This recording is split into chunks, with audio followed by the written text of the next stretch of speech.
بہت شکریہ، آپ نے ہمیں وقت عنایت فرمایا۔ آپ کیا سمجھتے ہیں کہ رمضان المبارک میں جو افطار کا دسترخوان ہے، کیا جس طرح یہ خاندان میں محبتیں بانٹتا ہے، کیا ہم مساجد کے اندر دسترخوان لگا کر مختلف مسالک کے لوگوں کو اکٹھا بٹھا کر امت کے اندر وحدت کا پیغام نہیں دے سکتے؟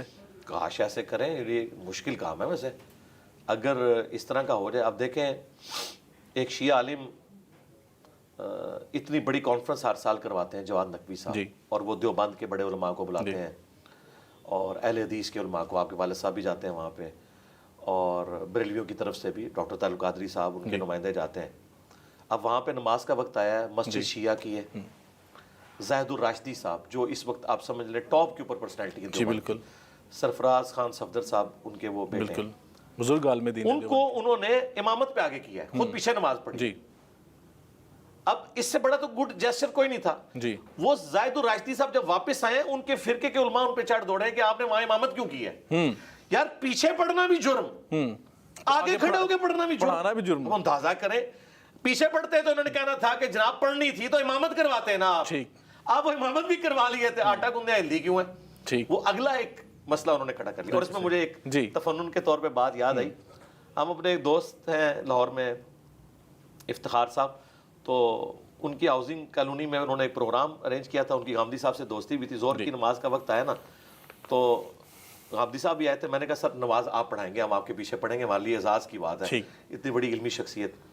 تو اور پھر میں نے ساتھ کہا میری آپ کے پیچھے ہو جائے گی، میں اس چیز کا قائل ہوں۔ تو انہوں نے کہا انجینئر صاحب آپ کی تو میرے پیچھے ہو جائے گی لیکن میری آپ کے آگے نہیں ہوگی، ٹھیک ہے؟ تو انہوں نے تفنن کے طور پر، ان کی حصے مذاق بہت زبردست، انہوں نے کہا میری آپ کے آگے نہیں ہوگی، کیونکہ لوگ باتیں کریں گے کہ یار ایک داڑھی والا بندہ پیچھے کھڑا ہے۔ تو خیر ان کی ایک محبت ہے، انہوں نے مجھے مسئلے پہ آگے کر دیا، میں تو اپنے آپ کو اس قابل نہیں سمجھتا۔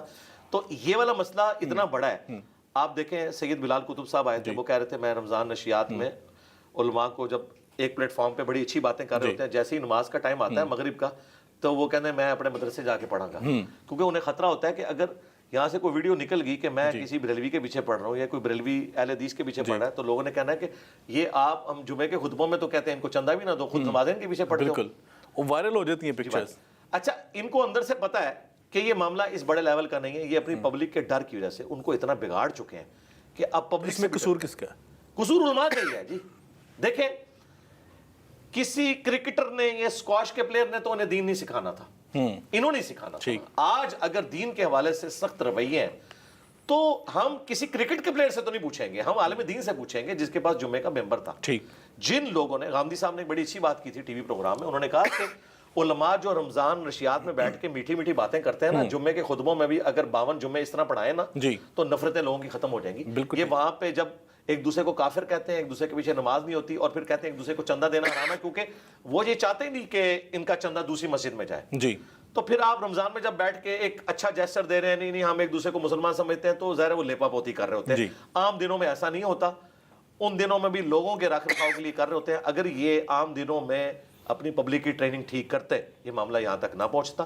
اس میں مجرم یہ لوگ ہیں، ہم کس طرح کہہ دیں کہ پولیٹیشنز مجرم ہیں، ہم کس طرح کہہ دیں کوئی فٹ بال کا پلیئر مجرم ہے، بھئی کسٹوڈین جو ہے وہی ہے۔ اور جب دین کا معاملہ ہے وہ عالم دین سے پوچھیں گے کہ بھائی تو نے کیا ٹریننگ کی تھی ان کی کہ یہ اس لیول تک معاملہ پہنچ گیا، اور معاملہ تو ان کے بڑوں نے خراب کیا ہے، پچھلے لوگ چاہیں بھی تو بہت مشکل کام ہے۔ یہ بتائیں کہ یہ کون سے انسٹرومنٹ ہے جو یہ بتاتا ہے کہ اس کے پیچھے نماز ہو جاتی ہے، اس کے پیچھے نماز نہیں ہوتی؟ کیا نماز کی قبولیت کا پتہ لگ جاتا ہے؟ نماز تو دیکھیں سیدنا عثمان کو جو شہید کرنے کے لیے بلوائی آئے تھے، مسجد نبوی پہ قبضہ کیا، صحیح بخاری میں 695 نمبر حدیث ہے، حضرت عثمان سے صحابہ نے پوچھا کہ مسجد پہ فتنے کے امام کا قبضہ ہے، ہمیں خطرہ ہے کہ اس کے پیچھے نماز پڑھ کے ہم گناہگار نہ ہو جائیں کہ ہمارے امام تو آپ ہیں۔ اب اس سے بڑا کوئی سوال تو نہیں ہو سکتا تھا۔ صحیح بخاری کے الفاظ ہیں، حضرت عثمان نے کہا کہ نماز ہی تو مسلمانوں میں ایک اجتماعی نیکی کا کام ہے، اس میں ان کا ساتھ دو، برائی میں ان سے الگ رہو، ان کے پیچھے نماز پڑھو۔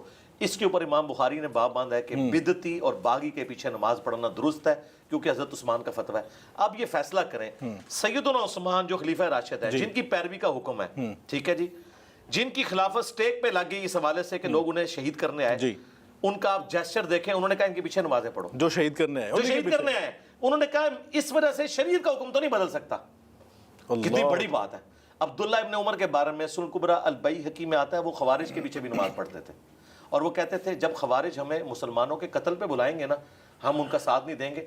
ہاں جب یہ حی علی الصلاح حی علی الفلاح کہیں گے ہم ان کے پیچھے نمازیں بھی پڑھیں گے, ان کے سلام کا جواب بھی دیں گے, برائی کے کاموں میں الگ رہیں گے, اچھائی کے کاموں میں ان کا ساتھ دیں گے. بالکل ٹھیک. اور صحیح بخاری میں ایک حدیث ہے 694, حضرت ابو ہریرہ کو نبی علیہ السلام نے فرمایا, ابو ہریرہ ان قریب ایسے امام آئیں گے جو تمہیں غلط نمازیں پڑھائیں گے, تم ان کے پیچھے نماز پڑھ لینا, ان کی غلطی کا وبال ان پہ ہوگا, اللہ, تمہاری نماز ہو جائے گی.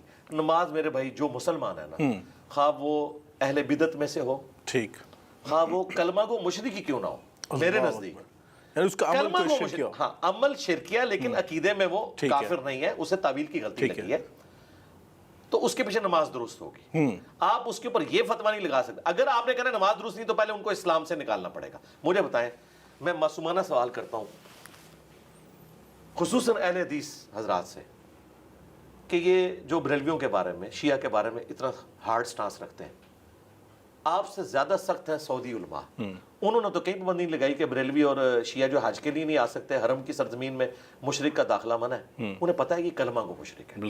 فتوے ضرور انہوں نے لکھے اس حوالے سے, مطلب آپ ان کو کلمہ گو مشرک کہہ رہے ہیں. کلمہ گو مشرک ظاہر شرک تو ہو رہا ہے نا, جب قبر سے کوئی جا کے جھکتا ہے اس سے مانگتا ہے. کلمہ گو مشرک ہے, کافر نہیں. ٹھیک, یہ فرق یاد رکھیں. اچھا, اب دوسری طرف میں بریلویوں سے بھی کہتا ہوں, آپ تو کل تک ہمیں کہتے تھے کہ اللہ کے حکم کے بغیر پرندہ بھی پر نہیں مار سکتا. جی, حرمین شریفین میں اگر نجدی علماء یا اہل حدیث سلفی علماء اس وقت امامت کروا رہے ہیں, جی, آپ لوگ یہ کیوں فتویٰ دے رہے ہیں ان کے پیچھے نماز نہیں ہوتی ہے؟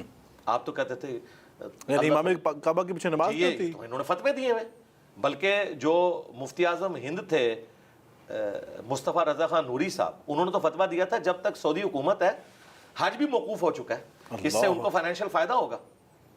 اب ان کو نہیں پتا کہ بھائی 400 سال آپ نے بھی 4 مسلح ڈال کے رکھے ہیں حرم کے اندر.